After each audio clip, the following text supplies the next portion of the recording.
Bəli, mən Vüsal Kəlbəcəri yenə də aidiyyəti olan orqanlara və cənab prezidentimizə buradan üst tuturam deyirəm. Vaqifli Şəhriyar, Kəlbəcər rayonunun sakini, Nadirxanlı kənd sakinidir. Bəli, dəfələrlə müraciət etməyinə baxmayaraq və yenə də onlara Ağdərədə, yəni ki, işğal altında azad olan, bərpa olunan torpaqlarda ev verilmir. Gəlin bax, bunların yaşayış tərzini çəkin bir dənə, xahiş edirəm. Gəlin bax, buranı görün bir dənə.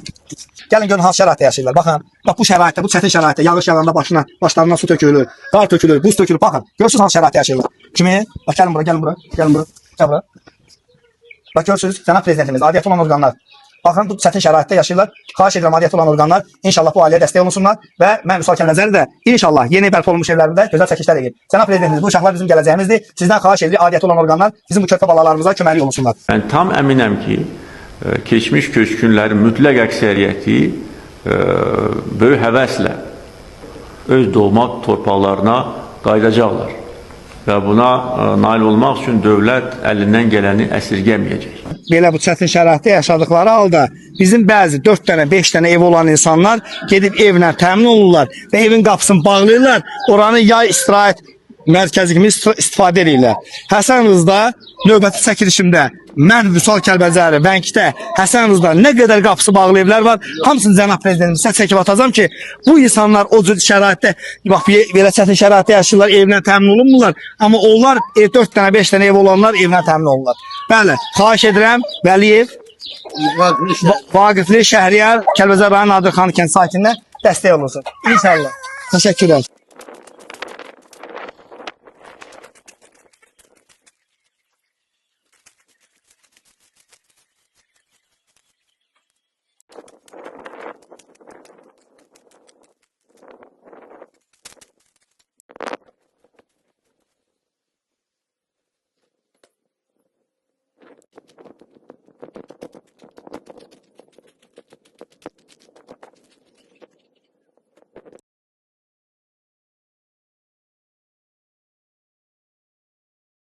Bəli, buradan biz səslənirik birbaşa cənab prezidentimiz İlham Əliyevə. Bəli, cənab prezidentimiz, bilirik ki, Rövşən Rzayev özü də məcburi köçkün, yəni Şuşadan bəsli.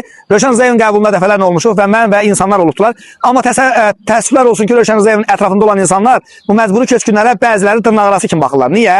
Zeynəb xanım və yaxud da ki, obrisi insanlar, bax bu insanlara zəng edirlər, bəziləri ki, hazırlaşın, gedirlər, gəlirsiniz, gedirlər, gəlirsiniz. Yəni insanların hissləri ilə oynayırlar. Zeynəb xanım, mən sizi inşallah bax bu evdə, Gəncə şəhərində, Kamal kişinin evində çaya dəvət edirəm.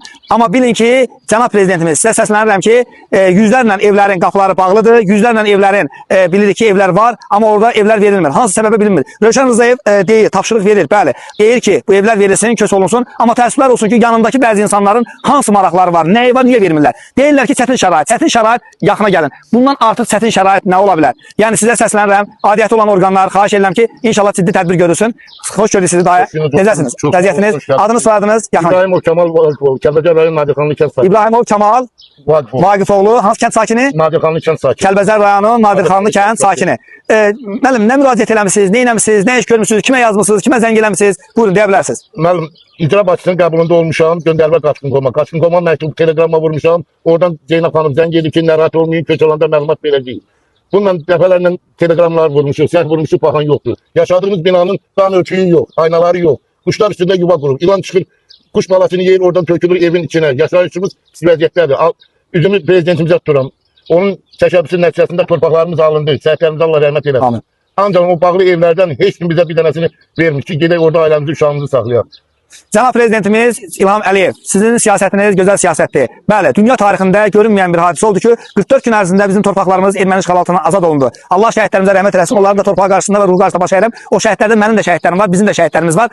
Amma təəssüflər olsun ki, bu siz Ağdərədə, bəzi işğaldan azad olmuş torpaqlarda, Xankəndində, Xocalda, nə bilim, o cümlədən Hadrutda və o cümlədən Həsən Rızda, Saparda, Vəng kəndində bəzi insanlara, həqiqətən ehtiyacı olanlara deyil, ehtiyacı olmayanlara evlər verilir. Və bunlarla bağlı da bizə dəfələrlə şikayətlər olunur ki, biri deyir mən 10 min vermişəm, biri deyir 20 min vermişəm, biri deyir 15 min vermişəm. Onları mən səsləndirmək istəmirəm. O faktları da inşallah Allahın iznindən mən cənab prezidentimiz sizlərə deyəcəm ki, amma da bundan ağır şəraitdə yaşayan iki ailə bir yerdə, yəni bu ailəyə deyilib əvvəlcə ki, bəli, gəlin köçün, amma bu ailə deyir, qardaş, mənim iki oğlum da var. Bizim yəni bir yerdə yaşayırıq da, bizim hər ikimizə də bir verilsin. Ona görə aidiyyəti olan orqanlar xahiş edir ki, bu evlərdə bax, bu belə yerdə şəraitdə yaşayan insanlar evlərlə təmin olunsun. Bəli, videonun axırına baxın. Həqiqətən həmin boş vəziyyətdə olan evlər niyə boş vəziyyətdədir? Həmin qapısı bağlı olan evlər niyə qapısı bağlıdır? həmin qapısı bağlı olan adamlar haqqında şəxsən mən Vüsal Kəlbəcərlə araşdırma aparacağam ki, onların Gəncədə, Mingəçevirdə, Bakı şəhərində 3 dənə, 4 dənə evləri olduğu halda onlara evlər verilir. Amma belə evsiz şəraitdə yaşayan insanlara evlər verilmir. Nəyə görə verilmir? Hansı səbəbə verilmir? Və cənab prezidentimiz, biz jurnalistlər siz dediyiniz kimi sizlərin gözüyük. Ona görə gözüyük ki, sizin bəzi insanların görmədiklərini, adiyyəti olan orqanların görmədiklərini bizlər sizə çatdırırıq. Bugündən etibarən mən Vüsal Kəlbəcəri yenə də belə çətin şəraitdə yaşayan insanların hər birini şəxsən bir dənə məli ölkədə başlı tanıdım. O da cənab prezidentimiz İlham Əliyevdir. Çünki cənab prezidentimizin siyasət nəticəsində torpaqlarımız azad olunubdur. O cümlədən də o insanlara, yəni bu cür insanlar, çətin şəraitdə yaşayan olan insanlar bərpa olunmuş evlərdə birinci təmin olmalıdır və inşallah yerləşdirilməlidir. Bəli, Rövşən Rzayev dəfələrlə mən də olmuşam, tapşırıq verir qızlara. Qızlar elə rəftar edirlər ki, elə bil ki, bunların qapısına kimsə dilənməyə gəlibdi, çörək yeməyə gəlibdi. Zeynəb xanım, mən sizi şəxsən bu evdə